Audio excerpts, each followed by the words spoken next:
오늘은 내 인생의 건축자 예수 그리스도 네 번째 시간 채색 옷을 벗어야 라고 하는 제목으로 우리의 인생을 아름답게 만들어 가시는 하나님의 손길을 함께 살피도록 합니다. 먼저 성경 본문 보도록 하죠. 창세기 37장 1절로 4절까지 말씀입니다.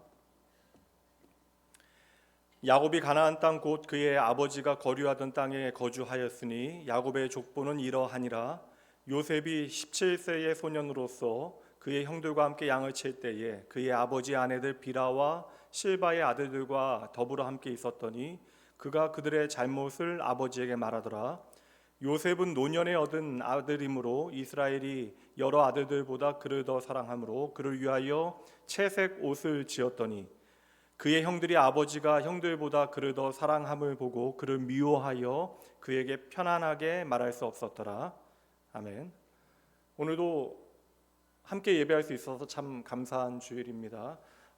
설날을 맞이해서 조금 일찍 귀향길에 오른 우리 교우들 있는데 오늘까지는 날씨가 좀 좋고 내일부터 좀 날씨가 좀 험해진다는 기상 예보가 있는데 귀향길 안전하게 잘 다녀올 수 있도록 또 복음 전하겠다라고 저에게 기도 부탁하신 성도님도 계신데 내 가장 사랑하는 나의 가족에게 예수 그리스도의 복음을 전하는 그 일을 통하여 하나님의 생명의 이야기 또한 가정에 임하는 하나님의 평안에 풍성한 나눔이 있는 귀한 명절 되어질 수 있도록 여러분 함께 기도해 주시기 바랍니다.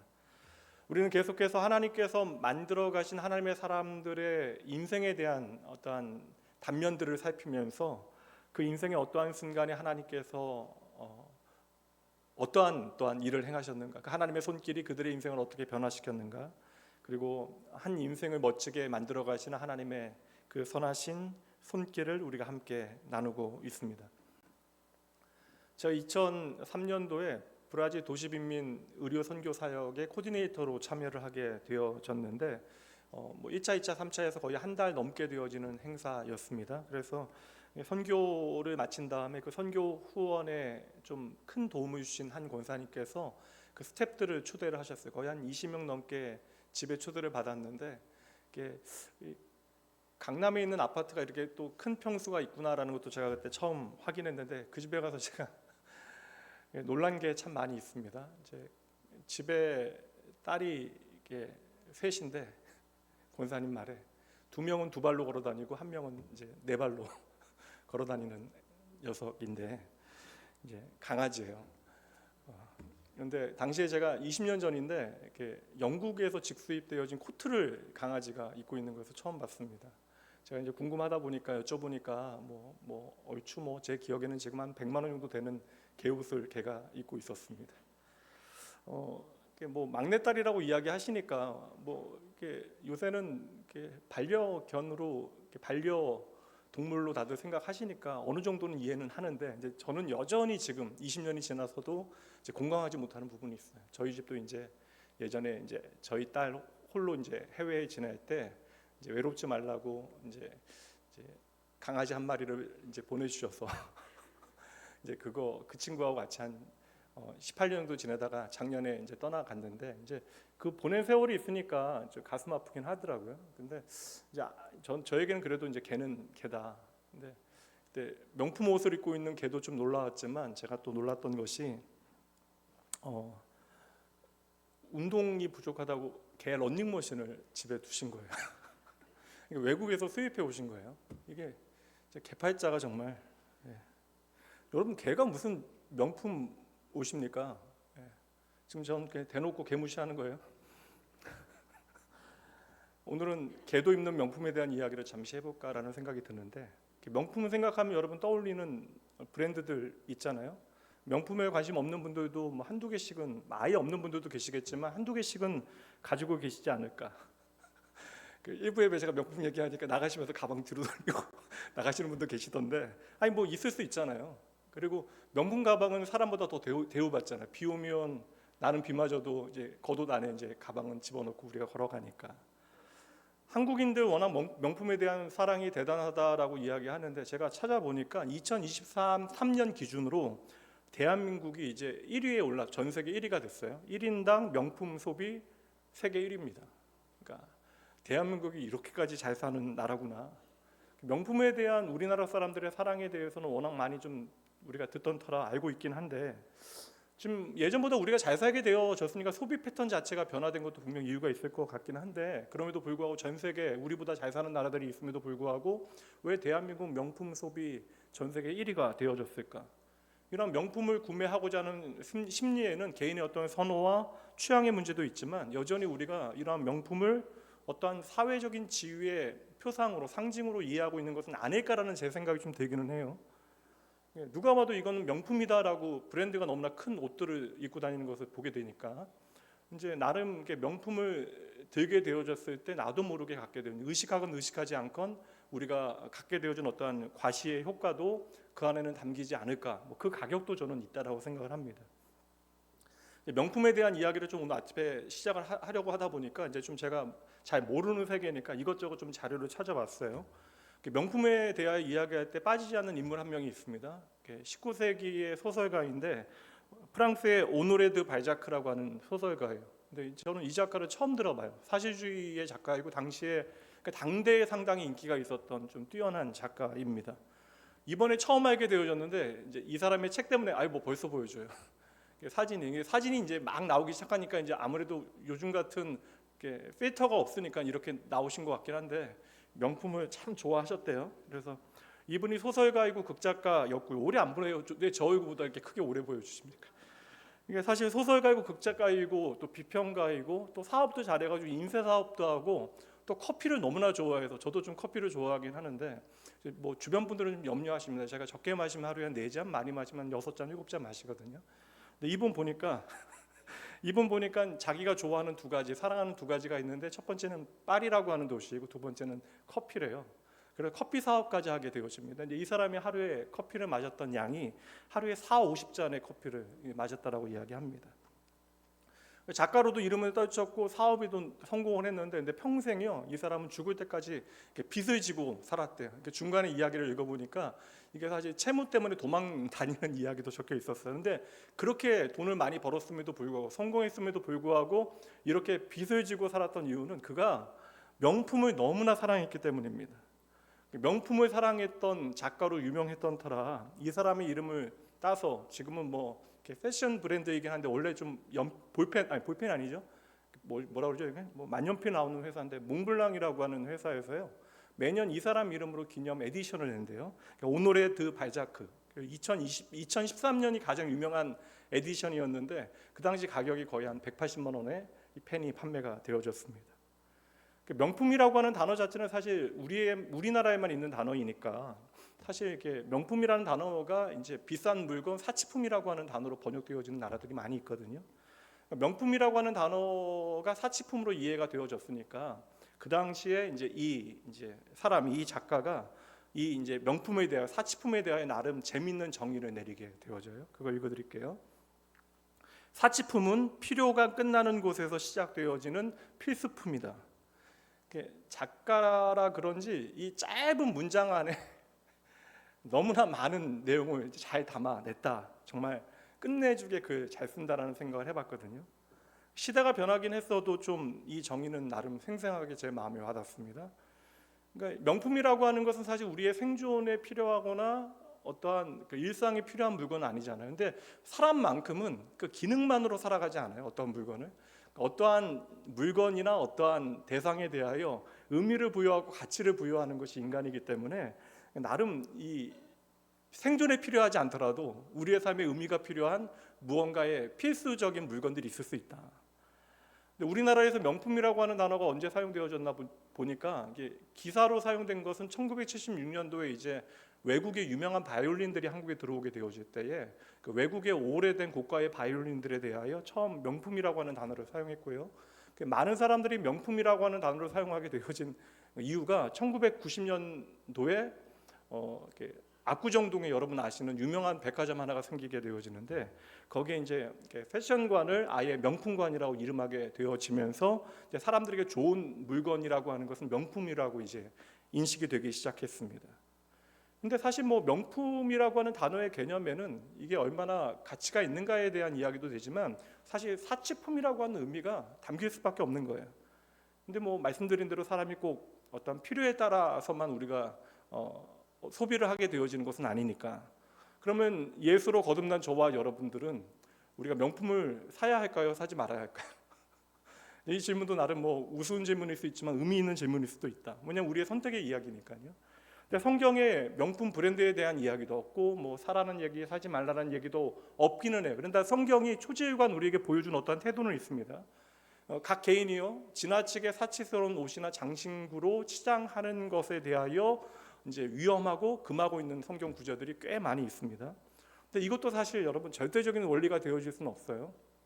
왜냐하면 성경에 보면 오고 가는 모든 세대에 적용할 수 있는 전 우주적인 그러한 메시지가 있고 또 시대적으로 그 상황 가운데 적용할 수 있는 그러한 시대적 메시지가 있습니다. 그러니 그 시기에 한정되어진 메시지 안에서는 그 안에 담겨져 있는 본질적 의미를 우리가 좀 발견해내야 하는 작업을 하게 되어지는데 한 끼 식사도 제대로 하지 못하는 시절에 지나치게 비싼 옷이나 그 장신구를 하는 것은 이게 사실 사람에 대한 예의가 아닐 수도 있는 시절이었으니까.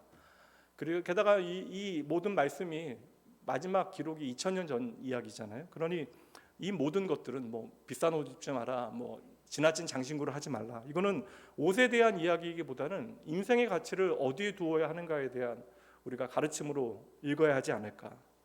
그럼에도 불구하고 성경 우리가 자세히 읽다 보면 특정 스토리 가운데 아주 명품 비싼 옷들이 등장을 합니다. 몇 개의 경우를 들어 생각해 보면 직능으로 따져보자면 대제사장들의 옷이 아주 귀한 옷이었다. 그러니까 대제사장의 옷은 너무나 귀하게 만들어졌대요. 그림 하나 보여주시죠. 당시 여러분 실 자체를 만들어내기 어려운 시절에 그냥 하얀색 옷감으로 옷을 만드는 것도 쉽지 않았어요. 그냥 누리끼끼한 그런 색으로 이제 실로 옷 자체를 만드는 것 자체가 전부였던 시절에 깨끗한 흰 옷을 만드는 것도 쉽지 않은데 대제사장이 그의 직능을 행하기 위하여 만든 어떠한 장신구들은요 금실과 여러 색깔로 이제 사실 염색 자체가 어려웠던 시절에 다 수입해야 됩니다. 그러니까 염색한 실들을 가져와야 되고 고급 실들을 가져와야 되고 그 겉에 입은 장신구 그 겉옷에는요 금과 보석들을 이제 사용하게 되어집니다. 그러니까 엄청나게 비싼 이제 옷과 장신구를 하게 되어지는 거예요 대제사장들은. 그리고 직접적으로 묘사하지는 않지만 우리가 왕정 시대를 살피면 솔로몬 같은 경우는 그가 얼마나 부자였는가를 우리에게 말해줍니다. 그래서 예수님께서도 솔로몬의 옷이 세상의 영광을 담아낸다라고까지 이야기하니까 정말 그 솔로몬의 옷은 장인들이 한 땀 한 땀 정말 정성을 다하여 만든 명품이 아니었을까. 오늘 말씀에 등장하는 요셉이요 어릴 때부터 명품 옷을 입었다라고 성경은 말씀하고 있습니다. 왜 오늘 이렇게 제가 옷 이야기를 길게 말씀을 드리냐면 요셉의 인생은 참 다이나믹해요. 굴곡이 많은 인생을 살아가게 되어지는데 성경이 요셉의 모든 삶을 다 담아서 보여주는 게 아니잖아요. 아주 중요한 사건들을 담아서 우리에게 핵심적인 메시지 하나를 전해주고 있는데 요셉의 굴곡 많은 인생을 살피게 되어지면 그 인생의 전환점마다 신기하게도 옷이 등장을 해요. 그러니 이것은 의도적인 장치예요. 요셉의 인생과 옷을 연결하는 것은 성경 저자, 하나님의 의도이기도 하고 성경을 기록한 성경 저자의 의도이기도 합니다. 그래서 요셉의 스토리를 살필 때마다 중요한 변곡점을 맞이하게 되어질 때 우리가 그의 옷에 담겨져 있는 어떤 의미와 가치를 발견해내는 것은 너무나 중요합니다.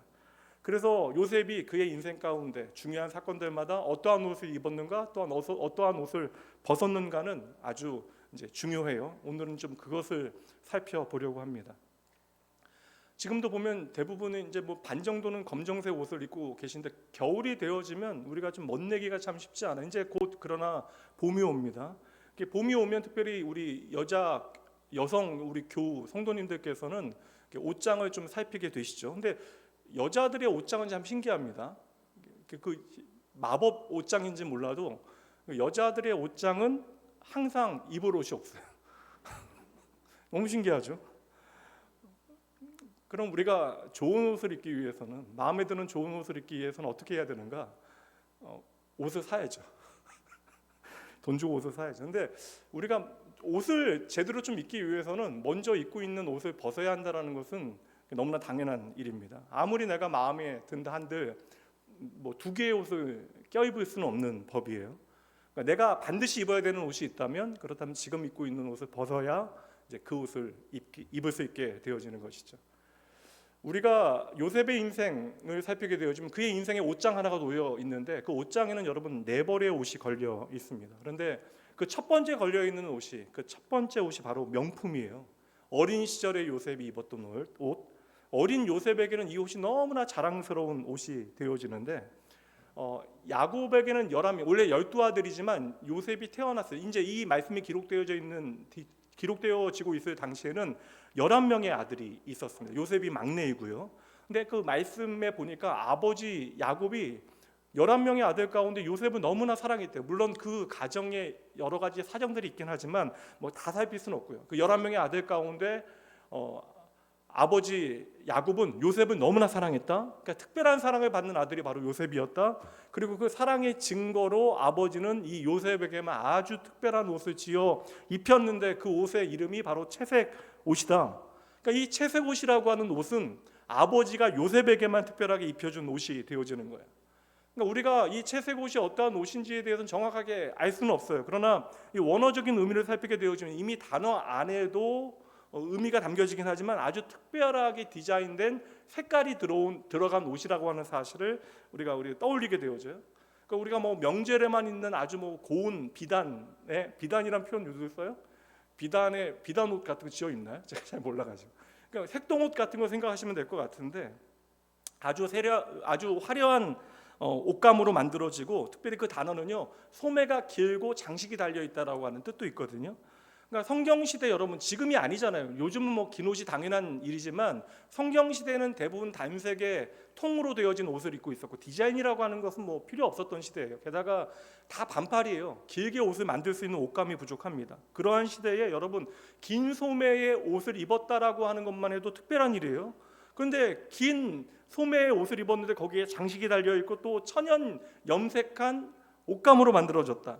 그러니까 천을 만들 수 있는 실 자체가 부족했던 시절에 색깔이 있는 고급 옷감으로 염색된 옷감으로 옷을 만들었다라고 하는 것은 여러분 당연히 무역상들이 대상들이 외국에서 옷감을 가져다가 그것으로 옷을 만들어 입었다라는 것이죠. 그러니까 이 가치가 얼마나 대단한 것일까. 우리가 생각하는 명품이라고 하는 개념 자체를 뛰어넘는 엄청난 가치를 가진 옷일 거예요. 그리 생각해 보면 아버지 야곱이 요셉을 참 사랑했다. 근데 여러분 이게 사랑이라고 하는 것이 참 위험한 것이에요. 사랑은 정말 좋은 것인데 이게 정직한 거잖아요. 아버지가 아들을 사랑하는 것은 너무나 정직한 것인데 근데 이 아버지의 사랑이 왜곡되어졌어요. 그래서 편애라고 하는 모양으로 나타나게 되어집니다. 그러니까 11명의 아들이 있는데 그 중에서 더 사랑하는 아들이 있었고 그 아들을 더 사랑하는 것을 문제는 들켰다라는 거예요. 다른 모든 형제들이 그 사실을 알게 되어집니다. 그리고 문제는 뭐냐면 요셉이 채색 옷을 내가 특별하게 입어서 그런지는 몰라도 말씀도 보여주는데 정말 미운 짓만 골라서 해요. 37장 2절 말씀 보도록 합니다. 야곱의 족보는 이러하니라. 요셉의 나이가 나오죠. 요셉이 17세의 소년으로서 그의 형들과 함께 양을 칠 때에 그의 아버지의 아내들 비라와 실바의 아들들과 더불어 함께 있었더니 그가 그들의 잘못을 아버지에게 말하더라. 사실 혼자만 명품 옷, 비싼 옷 입고 있으면 여러분 가만히 있어도 욕먹어요. 그렇잖아요. 형제가 11명인데 가만히 있어도 욕먹을 터인데 우리 요셉 눈치가 없는 것 같아요. 철없게 굴잖아요. 모든 걸 형들의 모든 이야기를 아버지에게 다 고자질하는 동생을 누가 이뻐하겠습니까? 이게 여러분 가능하겠어요?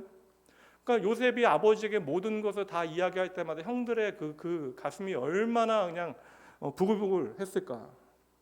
근데 재밌는 것은 아버지 야곱도 형에게 미움받았는데 아버지의 가장 사랑받았던 요셉도 형들에게 똑같이 미움을 받았다라는 거예요. 제가 말씀드린 대로 근데 이 장면이 좀 슬프긴 합니다. 한 가정을 사실 마땅히 사랑하기 위해서 함께하고 있는 것인데 아버지의 사랑을 받고 있지만 그 사랑이 자녀를 잘 되게 하는 게 아니에요. 그 사랑이 왜곡되어졌다라는 거예요. 그래서 우리가 사랑한다는 것으로 만족하지 아니하고 그 사랑이 진심이라면 그 사랑이 분별력을 가질 수 있도록 우리가 애써야 하는 거예요. 제대로 사랑하기 위해서 우리가 사랑의 분별력을 가져야 하는 거예요. 결국 요셉을 향한 아버지의 사랑, 이제 편애로 나타나는데 그 편애가 아들을 교만하게 만든 것이죠. 그리고 내가 형제들과 다르게 입은 이 명품 옷이 나의 정체성이 되어지는 거예요. 형들과 다르다. 그러니까 형들은 다 그냥 작업복 입고 지금 들에서 일하고 있을 때 채색 옷 입고 일할 수 없어요. 그러니까 형들은 다 일하고 있을 때 자기는 채색 옷 입고 아버지 곁에 있는 것입니다. 그러니 요셉에게 이 채색 옷이라고 하는 것은 분명 자랑이겠지만 그 옷이 만들어내는 것이 뭐예요, 여러분? 사랑해야 되는 형제 관계에서도 미움과 다툼을 만들어내잖아요. 물론 여러분 17살 아이가 뭐 얼마나 성숙하겠습니까? 시대가 다르다 한들 뭐 17살 청소년에게, 사춘기 아이에게 성숙한 어떠한 인격을 기대하는 것은 너무나 어렵죠. 그럼에도 불구하고 이 사춘기의 요셉, 17살의 요셉은 제가 보기에는 인성에 좀 문제가 있는 아이가 아니었을까라는 생각이 들어요. 여러분들은 요셉이 워낙 훌륭한 사람인지라 요셉의 편에 서고 싶겠지만 그냥 쉽게 생각하시면 돼요. 여러분들이 요셉의 형제였다면 요셉을 사랑하실 수 있겠습니까? 이거 어려운 문제라고요. 우리가 생각하기에는 자랑이 뭐 큰 문제가 되어질 수 있을까? 그냥 자랑할 만하고 사랑받을 만하니까 요셉이 이렇게 채색옷 입고 자랑하고 뽐내고 자기 잘난 척하고 살아갔겠지. 근데 성경은 분명하고 우리에게 말하기를 자랑은 죄라고 이야기해요. 심지어 로마서 말씀에 보면 이 자랑이 사형에 해당하는 죽을 만한 죄이다라고 말씀합니다. 그 부분 보도록 할게요. 인간의 본성을 설명하는 말씀이긴 한데 로마서 1장 30절이에요. 비방하는 자요, 하나님께서 미워하시는 자요, 능욕하는 자요, 교만한 자요, 자랑하는 자요, 악을 도모하는 자요, 부모를 거역하는 자요. 사실 이 자랑이라고 하는 것이 사형에 해당되어지는 죄이다, 이것을 말해주는 것이 아니라 그 마음에 하나님 없는 사람들의 삶에 어떠한 죄의 열매들이 맺히게 되어지는 거예요. 그러니까 하나님 없는 사람들의 삶의 증거가 바로 무엇이라고요? 자랑이며 그것이 바로 교만이다. 이렇게 말씀드려도 여러분들 얼굴에 어떠한 변화도 없는 이유는요, 이게 공감이 안 되는 거예요. 자랑이 죄가 되어진다는 생각을 안 하는 거예요. 그냥 관념적으로 자랑하는 것이 죄다라고 우리가 관념적으로 생각할 수 있어도 이것을 우리가 어떠한 실제적인 죄로 받아들이지 못합니다. 왜 그런지 아세요?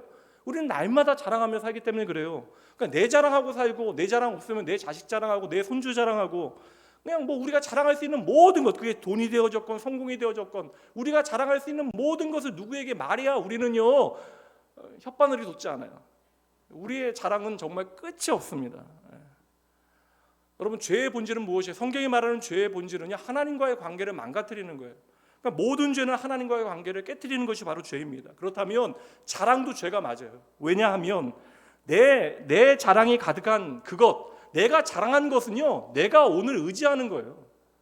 오늘 내가 자랑하는 것은 내가 오늘 붙들고 살아가는 것. 그래서 내 자랑이 가득한 곳에는 여러분 하나님의 은혜가 사라지게 되어지고 언제나 내가 한 일만 남게 되어지는 것입니다.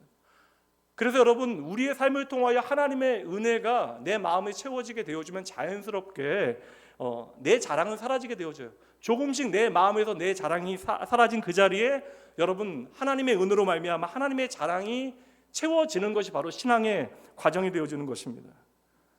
게다가 여러분, 우리가 요셉의 삶을 통하여 확인하게 되어지지만 요셉은 지금 오늘 명품 옷 입고 채색 옷 입고 행복하잖아요. 근데 요셉의 그 인생의 자랑이 결국 다른 사람들과의 관계도 무너뜨리는 일을 만들어요.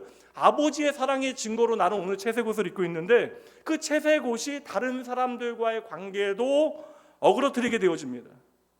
여러분, 자기에 강한 사람들이 있잖아요. 그러니까 자기에 강한 사람들과 대화하는 것이 얼마나 어려워요. 자기 이야기만 하는 사람들, 잠시는 들어줄 수 있어도 날마다 자기 이야기만 하는 사람들하고 함께 시간을 보내는 것이 얼마나 힘든 일입니까? 결국 여러분, 요셉은 채색 옷을 입고 자기를 자신하며 살아갔는데 요셉의 자랑이 어떻게 해요? 요셉을 죽음의 자리까지 몰고 가게 되어져요. 그러니까 아버지가 나 사랑해서 입혀준 그 채색 옷이 형들의 손에 벗겨지게 되어집니다. 그래서 요셉의 죽음의 현장에, 그러니까 죽음의 위기 현장에 이 옷이 벗겨지는 이야기가 등장해요. 형들의 마음도 모르고 그냥 아버지의 심부름으로 도시락 전해주러 갔는데 들판에서 일하는 형들이 요셉 보게 되어질 때에 그 마음에 미움이 가득 차서 요셉의 옷을 벗기고 구덩이에 던져버리게 되어집니다. 창세기 37장 23절과 24절이요. 요셉이 형들에게 이르매 그의 형들이 요셉의 옷, 곧 그가 입은 채색 옷을 벗기고, 두 번이나 강조해 설명합니다. 그를 잡아 구덩이에 던지니 그 구덩이는 빈 것이라 그 속에 물이 없었더라. 그러니까 여러분, 얼마나 미움이 깊으면 아무리 이복 형제라 한들 아버지가 그렇게 귀히 여기고 사랑하는 그 아들을, 그 동생을 죽이려고 하겠어요. 형들이 지금 동생을 죽이기로 모두가 한 마음이 되어진 거예요. 물론 장남 르우벤이 이 일을 말리게 되어집니다. 그리고 이 일에 유다가 이제 참여하게 되어지면서 이제 요셉이 목숨은 부지하게 되어지는데 대신 애굽으로 향하였던 상인들에게, 대상들에게 돈 몇 푼에 동생을 팔아넘기게 되어졌던 것이죠. 이미 일은 벌어졌어요. 요셉의 채색옷은 벗겨졌고 이제 요셉은 애굽으로 팔려가게 되어졌습니다. 그 다음에 이제 또 무슨 얘기가 이어지냐면 그 옷에 대한 이야기가 옷이 찢겨져요. 그 옷을 찢어가지고 거기다 염소의 피를 바르게 되어집니다. 그리고 아버지에게 사나운 맹수에게 우리 동생 요셉이 잡혀 먹은 것으로 거짓말하게 되어져요. 그러니까 요셉의 자랑이 벗겨지고 지금 찢겨진 거예요. 요셉의 이렇게 첫 번째 옷이 형들의 미움 가운데 형들의 손에 벗겨진 것으로 우리의 눈에는 보여집니다. 그런데 이 모든 이면에 하나님이 일하고 계셨기 때문에 그의 옷을 벗긴 분이 하나님이시라는 사실을 우리는 알죠. 그리고 요셉 또 시간이 지나 이 사실을 깨닫게 되어져요. 장차 훗날 요셉이 애굽의 총리가 되어진 다음에 형들이 두려워서 요셉 앞에 엎드려 있을 그때에 요셉이 이 사실을 형들에게 말해 줍니다. 45장 5절. 당신들이 나를 이곳에 팔았다고 해서 근심하지 마소서, 한탄하지 마소서. 하나님이 생명을 구원하시려고 나를 당신들보다 먼저 보내셨나이다. 그렇다면 여러분 생각해 보세요. 하나님이 나를 사랑하시는데, 하나님이 요셉을 사랑하시는데, 이게 중요한 전제는 하나님이 사랑하신다. 그러면 하나님께서 왜 요셉의 채색 옷을 이렇게 벗기셔야 하나? 그러니까 요셉의 인생 가운데 어찌 보면 큰 상처가 되어질 수 있는 비극적인 사건을 통하여 왜 하나님은 요셉의 채색 옷을 벗기시는가? 여러분 잘 보셔야 돼요. 아버지의 사랑이 담겨져 있는 이 채색 옷, 이 채색 옷이 요셉의 형제들로부터도 자신을 지키지 못해요. 그러니까 아버지의 사랑이 요셉을 지켜낼 수 있는 능력이 없다라는 것입니다. 그러니 요셉이 평생 자기가 입고 있는 이 채색 옷만 자랑하고 의지하며 살아가면 안 되기 때문에 하나님께서는 그가 지금 단단히 여미고 있는 이 채색 옷을 벗기시고 지금 애굽이라고 하는 새로운 땅으로 보내셨다라는 거예요. 그리고 하나님께서 이제 직접 요셉의 인생에 개입하시어 당신께서 새로운 옷을 디자인하시어 그의 인생의 옷을 입혀 가시는 것인데, 잘 보세요. 요셉의 채색 옷, 내가 너무나 사랑하는 그 채색 옷이 벗겨졌는데 그 다음에 하나님께서 디자인하시어 입혀주신 옷이 노예의 옷이라는 거예요. 요셉의 옷은 분명 정체성을 보여주잖아요. 그 채색 옷도 요셉의 정체성, 그리고 그 다음에 입게 되어진 노예의 옷도 그의 정체성을 우리에게 보여줍니다. 노예의 옷이 뭐예요, 여러분? 노예의 옷이라고 하는 것은 내가 의지하지 못하는 거예요. 내가 자랑하지 못하는 옷이 바로 이 옷이 되어지는 것이죠. 근데 참 재밌는 게 뭐냐면 이때서야 요셉이 정신을 차려요. 다시 말하면 이전에 채색옷 입고 있을 때는 내 삶에 나와 동행하시는 하나님에 대해서 알지 못해요. 하나님이 함께 하시는데 그 하나님의 동행의 증거를 그가 깨닫고 고백하지 못한다고. 그냥 아버지의 품 안에서 내가 채색옷 입고 살아가는 것으로 만족합니다. 근데 애굽에 홀로 되어져서 내가 노예의 옷을 입게 되어지니까 이때부터 정신 바짝 차리고 애굽 땅에서 하나님 기억하고 하나님 의지하고 하나님과 동행하며 신실하게 살아가기 시작했다라는 거예요. 그래서 애굽에 가서부터 하나님과의 동행의 기록이 시작되어지는데, 말씀 보도록 합니다. 39장 2절과 3절. 여호와께서 요셉과 함께 하심으로 그가 형통한 자가 되어 그의 주인 애굽 사람의 집에 있으니 그의 주인이 여호와께서 그와 함께 하심을 보며 또 여호와께서 그의 범사에 형통하게 하심을 보았더라. 이게 같은 얘기처럼 보이지만 2절과 3절이 달라요, 여러분. 2절은요, 나와 함께 하시는 하나님을 요셉이 그곳에서 경험한 거예요. 그러니까 나와 함께 하시는 하나님을 경험하게 되어진 것이 요셉에게는 형통의 증거가 되어지는 거예요. 하나님이 나를 버리지 아니하셨구나, 하나님이 나와 함께 하시는구나, 하나님이 지금 여기에 계시는구나. 이게 요셉의 형통. 근데 3절 말씀에 사람들, 하나님 없는 사람들이 보는 형통은 무엇이에요? 하나님께서 요셉과 함께 하는 것이 범사에 나타나야지 그들은 인정하는 거예요. 그러니까 하나님께서 함께 하시는 것을 통하여 요셉이 신실하게 열심히 정직하게 살아가서 그의 삶을 통하여 맺어지는 열매를 보고 세상의 사람들은 요셉의 형통함을 눈으로 보게 되어졌던 것입니다. 이렇게 노예의 옷을 입긴 했는데 그래도 살 길이 열리게 되어지고 노예 중에서는 가장 잘 나가는 노예가 되어져요. 그런데 어느 날 갑자기 또 예상치 못한 일로 요셉의 옷이 벗겨집니다. 근데 이 사건 가운데 우리가 한 가지를 확인하게 돼요. 요셉에 대한 중요한 정보인데, 여러분, 요셉은 정말 잘생겼습니다.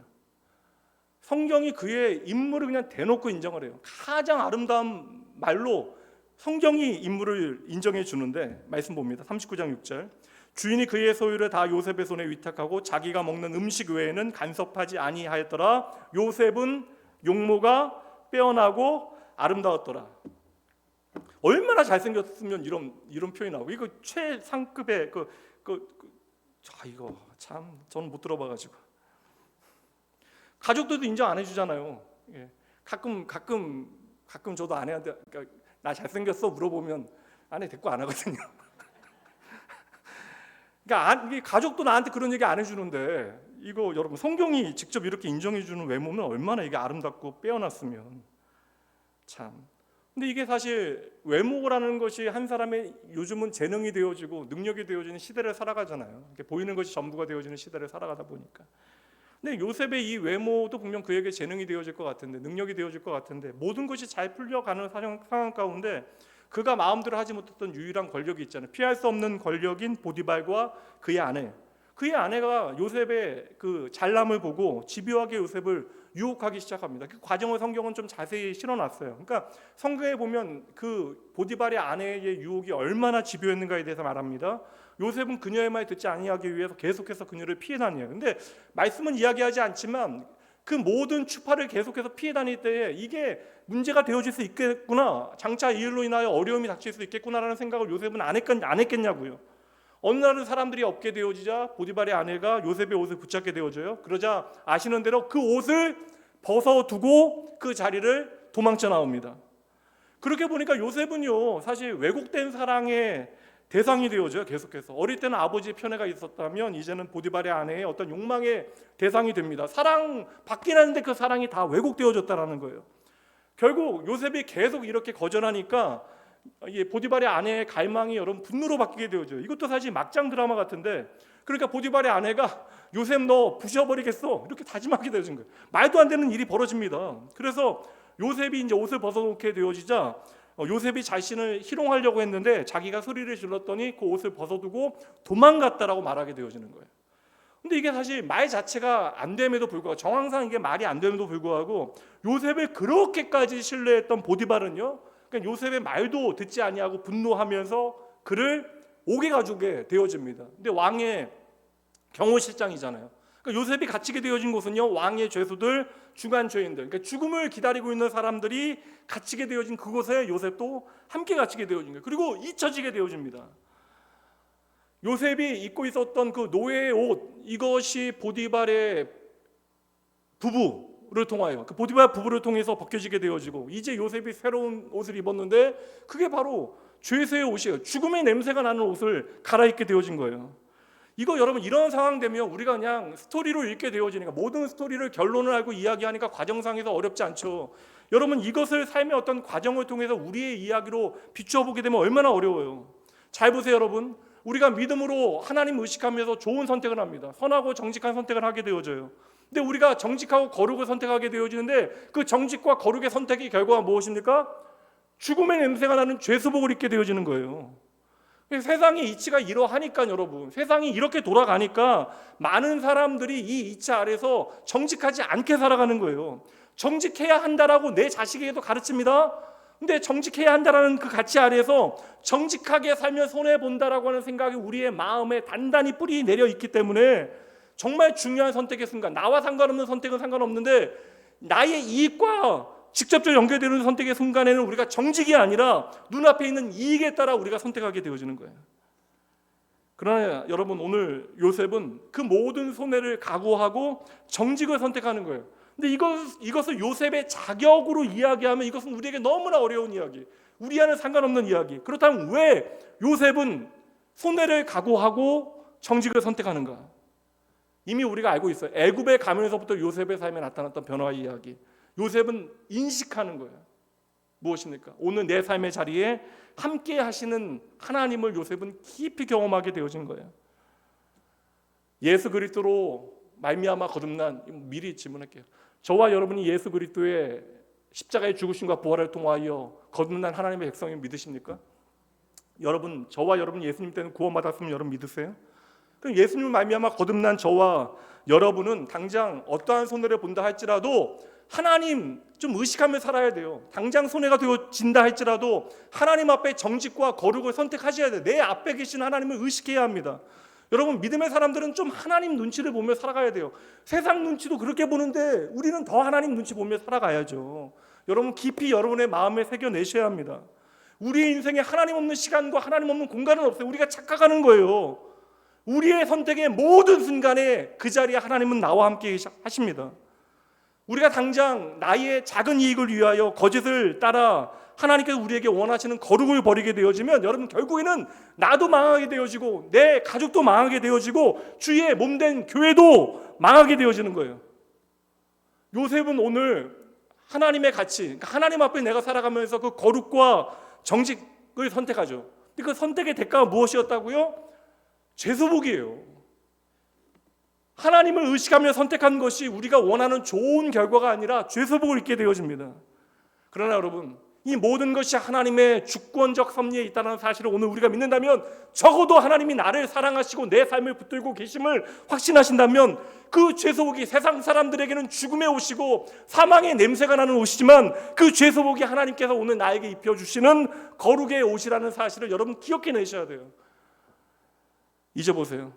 잘 보세요. 하나님께서 채색 옷을 벗기시고 노예복과 죄소복을 갈아입히셨는데, 이 모든 시간들을 통하여 내 삶에 함께 하시는 임마누엘의 하나님을 경험하고 살아갔던 요셉은 이제 하나님께서 입혀주시는 마지막 옷을 입게 되어져요. 성경은 그 옷이 세마포 옷이다라고 이야기합니다. 요셉의 옷장에 걸려 있었던 마지막 옷이에요. 요셉의 스토리는 여러분 대부분 다 잘 아시니까, 모르시는 분 있으시면 끝나고 오시면 제가 설명드릴게요. 여차저차해서 요셉이 애굽의 총리 대신이 되어집니다. 그때 요셉의 나이가 30이었대요. 작년에 프랑스 최연소 총리 있었잖아요. 34살 총리. 6개월 만에 이제 사임하게 되어졌지만 요셉은요 30살의 나이에 총리가 되어지고 파라오의 엄청난 신임과 사랑을 받게 되어집니다. 왕이 인장 반지를 빼 주었대요. 이건 권력이에요, 여러분. 그냥 반지가 아닙니다. 모든 행정권을 요셉이 다 건네받게 되어진 거예요. 왕의 권한을 가지고 애굽을, 이집트를 다스리게 되어진 거예요. 근데 여기에 이제 왕이 너무나 요셉을 사랑해서 해준 것들에 대한 이야기 가운데 신기하게도 왕이 옷을 입혀주는 얘기가 갑자기 등장해요. 말씀 보도록 할게요. 41장 41절부터 말씀 봅니다. 바로가 또 요셉에게 이르되 내가 너를 애굽 온 땅의 총리가 되게 하노라 하고 자기의 인장 반지를 빼어 요셉의 손에 끼우고 그에게 세마포 옷을 입히고 금사슬을 목에 걸고 자기에게 있는 버금수레에 그를 태우매 무리가 그의 앞에서 소리 지르기를 엎드리라 하더라. 바로가 그에게 애굽 전국을 총리로 다스리게 하였더라. 42절 보여주세요. 여러분 지금 보세요. 뭐가 눈에 가장 먼저 들어오세요? 말씀 읽을 때 세마포 들어오세요? 정말 솔직하게 거짓말 같은데요? 저는 금사슬이 먼저 들어왔는데, 여러분 금사슬이요 요새 금 한 돈이 얼마나 되는지 아세요? 검색해 보니까 거의 50만 원이던데요. 이제 돌잔치에 금 한 돈이라고 하는 건 불가능한 일이 되어졌어요. 그러니까 제가 검색을 해봤어요. 그러니까 금사슬, 그러니까 왕이 걸어주는 금사슬 정도 되면 얼마나 돼야 될까? 그러니까 보니까 이게 제가 사진으로 보니까 한 300돈, 400돈은 돼야 금사슬이다라고 할 만한 그 모양이 됩니다. 그러니까 300돈, 400돈으로 금사슬을 만든다라고 하면 여러분 적어도 2억에서 한 3억 정도의 돈이 드는 거예요. 당연히 눈이 가죠. 여러분 세마포 옷이 정말 먼저 가세요, 눈이? 좀 금사슬이 먼저 눈에 들어오는데. 근데 여기에 갑자기 요셉에게 옷을 입혀주는 얘기가 등장해요. 그 옷이 바로 세마포 옷이었다. 그러면 이 옷이 얼마나 대단한 옷일까? 왕이 이렇게 엄청난 금사슬까지 걸어주면서 옷을 입혔다면 이거 엄청난 옷이어야 되는데, 파라오의 총애를 받는 요셉이 입게 되어지는 옷인데, 못해도 아버지가 어릴 적 입혀줬던 채색 옷보다는 훨씬 더 좋은 옷이어야 하잖아요. 근데 세마포 옷이 얼마인가 이건 중요하지 않아요. 얼마나 좋은 옷감인가. 이거 사실 우리가 좋은 가치로 이야기하자면 뭐 세마포 옷의 가격이 좀 싸다고 이야기한다면, 채색 옷보다 싸다고 이야기하면 이것이 어느 가문에서 만든 어느 장인이 만든 뭐 그런 거 설명해야 되잖아요. 세상의 가치로. 근데 성경에 세마포 옷이 여러분 상당히 여러 번 등장합니다. 근데 세마포 옷이 등장하는 장면들보다 다 특별하고 다 의미가 있어요. 세마포 옷은 옛날에요 하나님께서 하나님의 임재, 내가 하나님의 백성들과 함께 한다라고 하는 그 상징으로 성막을 만들게 하신다고요. 거룩한 성막을 만들게 하실 때 여러분 성막의 휘장이 여러분 바로 세마포로 만들어졌어요. 그리고 제가 처음 말씀드렸던 하나님 앞으로 백성들의 죄를 가지고 나아갈 수 있었던 대제사장이 가장 먼저 입어야 하는 옷이 바로 이 세마포 옷이었습니다. 그리고 요한계시록에 보면, 요한계시록 19장 말씀에 보면 하나님의 뜻대로 믿음을 살아냈던 하나님의 사람들, 하나님의 백성들에게 하나님께서 장차 입혀주시게 되어지는 옷이 깨끗하고 빛나는 세마포 옷이라고 기록하고 있어요. 바로 하나님의 백성들만이 입게 되어지는 옷이 세마포 옷이다. 그러니 세마포의 가격과 가치를 제가 알 수는 없지만 성경에서 말씀하고 있는 세마포 옷은 정말 무언가 중요한 옷이다. 그런데 성경에 이 세마포 옷이 가장 극적으로 등장하는 한 장면이 있습니다. 예수님께서 십자가에 달려 돌아가신 다음에 그 시신을 쌌던 천이 바로 세마포였어요.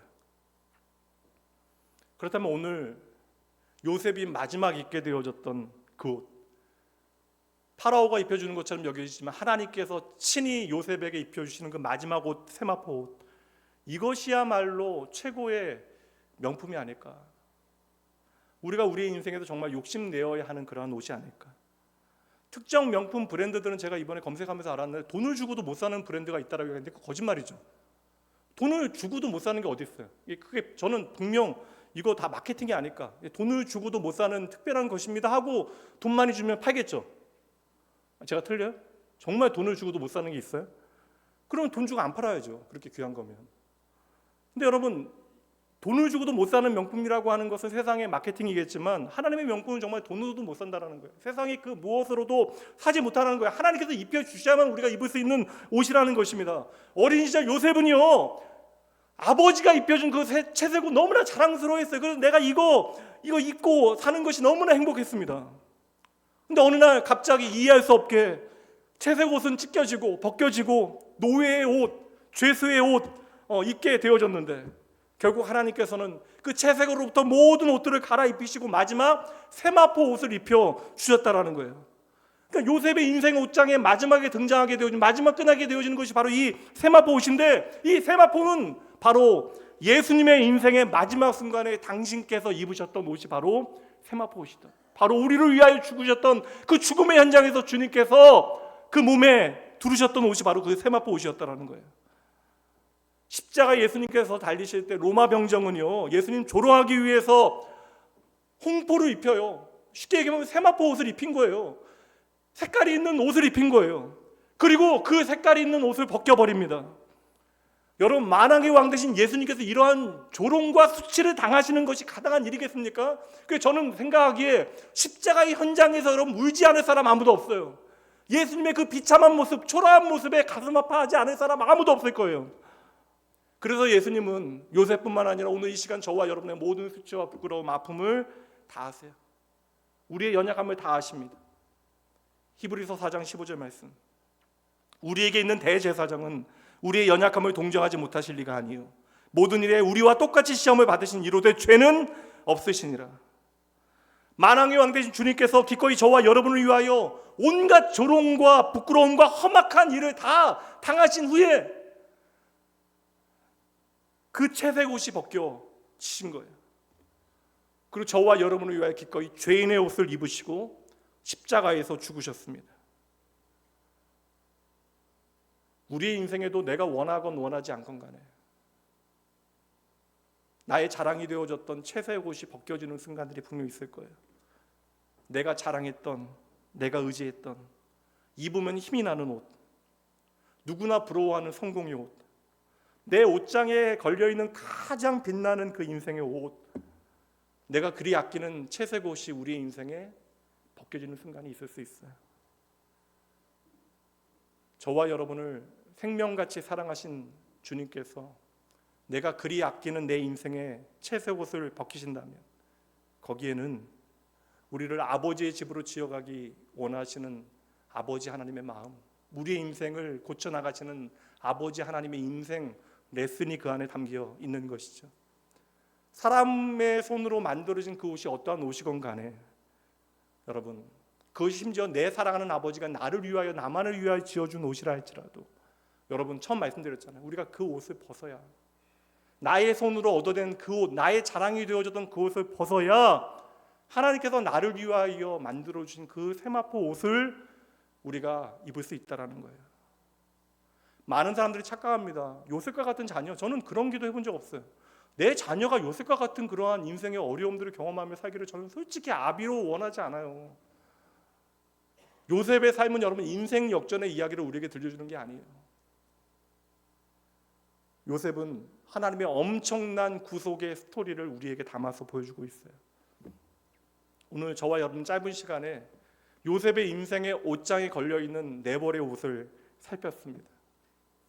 그 채색 옷이 어떻게 세마포 옷으로 갈아입혀졌는지. 그런데 이 옷장 이야기에는요, 그 누구도 몰랐던 아주 오래된 프리퀄이 있어요. 연결되어진 아주 오래전 이야기가 있습니다. 누구도 기억하지 못한 이야기. 아주 먼 옛날 하나님 앞에 범죄한 아담과 하와 죽어야 되는데 범죄하고 깨닫게 되어져요. 이제 우리는 망했다. 그 부끄러움을 이제 가리기 위해서 자신들의 손으로 나뭇잎으로 옷을 만들어 입게 되어져요.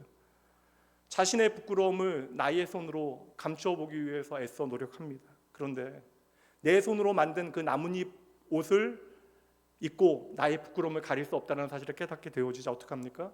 하나님을 피해 숨게 되어져요. 그때 하나님께서는 그들의 이름을 부르며 찾아오십니다. 그리고 가죽옷, 나뭇잎 옷 대신 가죽옷을 지어 그들에게 입히세요. 창세기 3장 21절이요. 여호와 하나님이 아담과 그의 아내를 위하여 가죽옷을 지어 입히시니라. 이 가죽옷을 위하여 죽임당한 어린 양이 바로 예수 그리스도이십니다. 그래서 예수 그리스도로 옷 입게 되어진 모든 하나님의 백성들은 장차 하나님의 나라에 빛나고 깨끗한 세마포 옷을 입고 예수와 더불어 영원히 하나님의 나라에서 왕노릇하게 되어지는 것이에요. 이게 창세기로부터 시작하여 요한계시록으로 마무리되어지는 우리의 인생의 이야기가 되어지는 것이죠. 여러분, 오늘 우리가 이 자리에 어떻게 있을 수 있는가에 대해서 아셔야 돼요. 우리가 그저 여러분 이 자리에 나의 의지로 나와 있는 것이 아닙니다. 나의 의로움으로, 나의 노력으로, 나의 의지로 이 자리에 나와 있는 것이 아니라 오늘 우리가 이 자리에 나와 있는 이유, 하나님께서 예수 그리스도로 말미암아 우리에게 옷 입혀 주신 그 옷을 입고 이 자리에 나온 거예요. 우리는 여전히 죄인인데 죄악의 본성을 따라 우리의 인생은 내 마음대로 살아가는데 하나님 없는 시간과 공간을 우리는 매 순간 내 마음대로 살아왔는데 예수 그리스도께서 친히 죽으심과 부활하심으로 내게 입혀주신 그 예수 그리스도라고 하는 옷을 입고 우리는 오늘 이 자리에 하나님의 자녀의 이름으로 이 자리에 나와 있는 거예요. 로마서 13장 14절 말씀, 오직 주 예수 그리스도로 옷 입고 정욕을 위하여 육신의 일을 도모하지 말라. 너희가 이제 예수 그리스도로 옷 입었으니 이제는 다르게 살아야 한다. 우리가 그저 세상을 사랑하는 존재에서 하나님께 사랑받는 존재로 살게 하시기 위해서 하나님은 오늘도 우리를 예수 그리스도로 옷 입게 하신다라는 거예요. 오늘 우리는 예수 그리스도의 옷을 입고 하나님 앞에 하나님의 자녀로 나아가게 되어진 거예요. 예수님께서 저와 여러분의 죄를 위하여 죽으셨기 때문에 오늘 우리는 예수라고 하는 옷을 입고 하나님 앞에 나올 수 있게 되어진 것이다. 그러니 하나님께서는 지금 내 옷장에서 세마포 옷을 꺼내내신 것이 아니라 하나님께서는 예수 그리스도의 옷장에서 지금 예수라고 하는 이름의 그 브랜드의 옷을 꺼내서 저와 여러분에게 입혀주신 거예요. 그렇다면 여러분, 이제 저와 여러분 그 브랜드 값 해야 되는 거예요. 여러분의 인생을 통하여 요셉과 같이 예수의 흔적을 좀 살아내셔야 돼요. 세상이 말하는 경쟁력이 아니라 예수의 이름이, 예수의 삶이 우리에게 비추어주는 그 진리가 주어지는, 진리가 비추어지는 그 생명의 경쟁력을 여러분의 삶에 증명해 내셔야 하는 것입니다. 바울 사도는 그 예수의 흔적을 우리의 삶에 새기고 살라라고 이야기하는데, 여러분 그 흔적이라고 하는 헬라어 스티그마라고 하는 말의 영어 표현을 바꾸자면 그것은 브랜드라고 하는 표현이 되어지는 거예요. 요셉은 지금 총리의 옷을 입고 자신을 증명해내는 삶을 살아가는 것이 아닙니다. 요셉은요, 지금 사람을 살려내는 경쟁력으로 내가 하나님의 브랜드 예수의 옷을 입었다는 사실을 증명해내는 거예요. 인생 역전이 아니라고요. 여러분, 애굽에서 총리가 되어져서 영원히 잘 먹고 잘 살았다, 이게 아니에요. 요셉은 애굽의 총리가 되어지는 그 순간에도 내가 하나님의 땅으로 돌아가야 한다, 하나님의 나라의 백성이라는 사실에 단 한 순간도 잊지 않아요. 죽는 순간까지도 나의 해골이라도, 나의 뼈라도 가지고 하나님의 약속의 땅으로 같이 가다오. 그것이 그의 마지막 유언이 되어집니다. 요셉이 오늘 마지막 입었던 세마포 옷은 바로 예수 그리스도의 죽으심으로 우리에게 입혀진 그 주님의 옷을 보여주고 있는 거예요. 예수님의 십자가로 말미암아 우리는 새로운 브랜드의 옷을 입고 우리의 인생을 살아가게 되어진 거예요. 우리가 진정으로 예수를 나의 구주로 영접하여 오늘 내가 예수라고 하는 옷을 입고 살아가고 있다면, 여러분 적어도 우리가 세상과 똑같이 살아서는 안 되는 것이죠.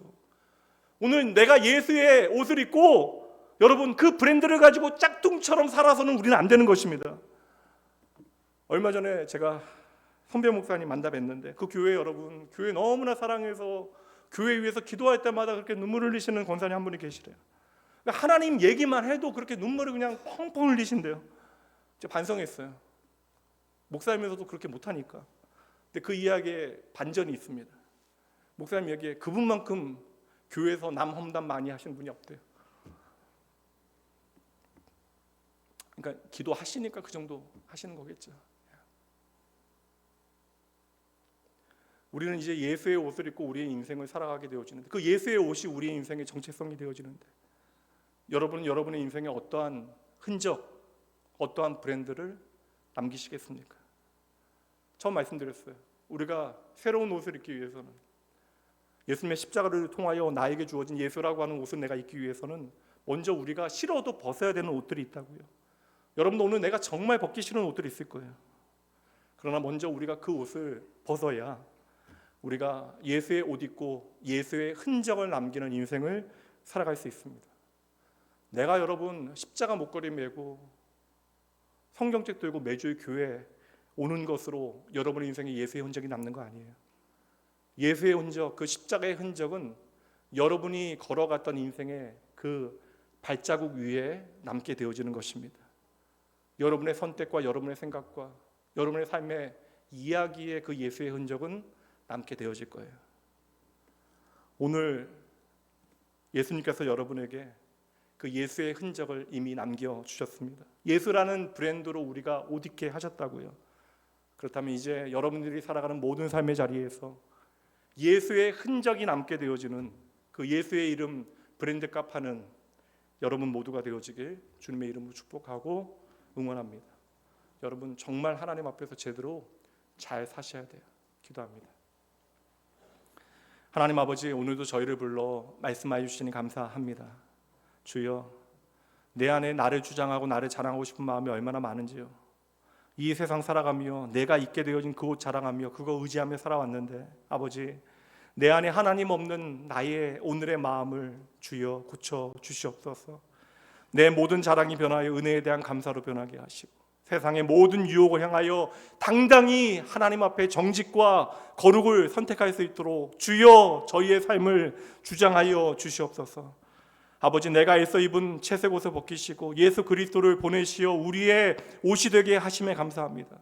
저희들 예수로 옷 입고 그 옷의 가치를 내 삶의 흔적으로 살아낼 수 있도록 동행하여 주시옵소서.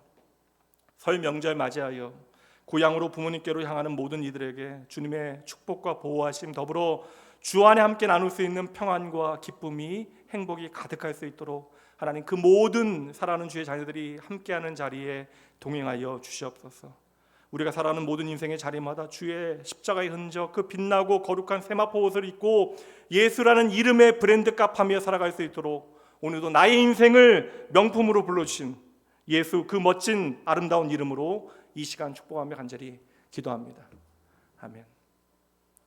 이 시간 헌금 봉헌할 거예요. 여러분 잠시 기도하시죠. 말씀 붙들고 이제는 여러분의 고백으로 하나님 앞에 드릴 수 있는 가장 중요한 고백을 드리시죠. 여러분의 말로 여러분의 고백으로 하나님 앞에 나의 마음을 아뢰 때 하나님은 그 고백을 하나님을 향한 최선의 예배로 받으실 것입니다.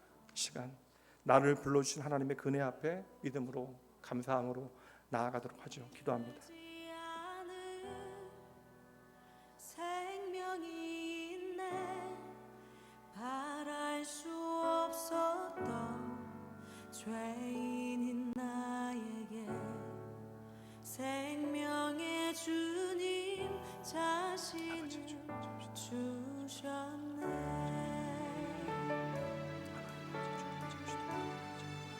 계절은 흐르고 꽃은 피워져도 시들지 않은 아버지, 그 사랑 생명이 있네. 아버지, 바랄 수 없었던 하나님의 은혜와 죄인인 나에게 하나님 거룩하신 아버지들의 삶을 붙잡으시고 생명의 주님 자신을 주셨네. 하나님 아버지여 주 아버지 예수님 남는 인생의 어디에 있도록 주여 인도하시옵소서. 하나님 아버지, 우리가 살아가는 삶의 모든 발걸음을 통하여 아버지 내 삶에 일하시는 주님을 기억하시옵소서. 하나님 아버지, 아버지여 인도하시고 함께 해주시옵소서. 오늘도 주님 하나님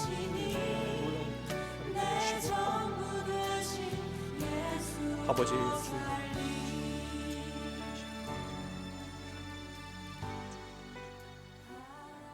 하나님 참 감사합니다. 우리에게 예수의 이름을 주시어 하나님의 아름다운 자녀 멋진 주의 교회로 저희들 부족하지만 오늘도 만들어 가심을 믿고 저희도 주님 앞에 감사드립니다. 이 시간 하나님의 그 놀라운 은혜와 사랑, 하나님의 부르심 앞에 감사함으로 이 한 시간 저희의 마음과 삶의 고백이 담긴 이 헌금 드립니다. 하나님, 내가 청지기로 이 땅을 어찌 살아가야 하는가 저희가 깨닫고 이 시간 믿음으로 주님 앞에 드리오니, 하나님 물질의 많고 적음과 상관없이 이 드려진 물질이 하나님의 교회와 생명을 위하여 하나님의 영광 위하여 귀히 사용되어질 수 있도록 하나님 친히 일하여 주시옵소서. 간절한 마음으로 이 한 시간 주님께 고백드린 주의 자녀들을 축복하여 주시되 이들의 삶에 하나님의 뜻을 분명히 밝혀주시고 하나님의 뜻을 발견하고 따를 수 있는 지혜를 더하시고, 그래야 이들의 삶을 통해 많은 이들을 복되게 하신 하나님의 놀라운 생명의 이야기가 하나님 2025년 풍성하여질 수 있도록 하나님 친히 일하여 주시옵소서. 감사드리며 내 인생 최고의 이름 되신 예수님 그 이름으로 축복하며 간절히 기도합니다. 아멘. 다 같이 자리에서 일어나셔서 믿음의 가족과 함께 축복하신 후에 축도하심으로 예배 마치도록 합니다.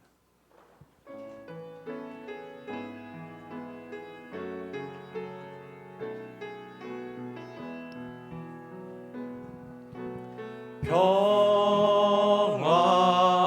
하나님의 평강이 당신의 삶에 넘쳐나기를. 평화 하나님의 평강이 당신의 삶에 가득하기를 축복합니다.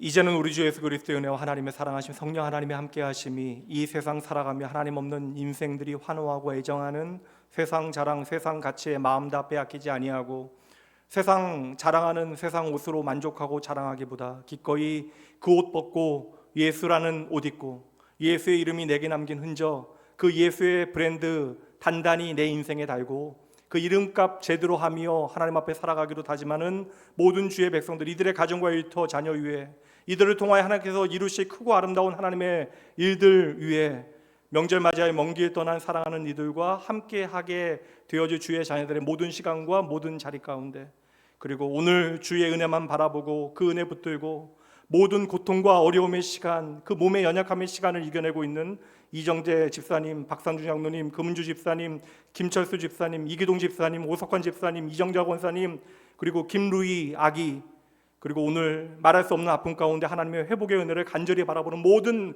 주의 사랑하는 자녀들을 위해 지금으로부터 영원까지 함께 있을지어다.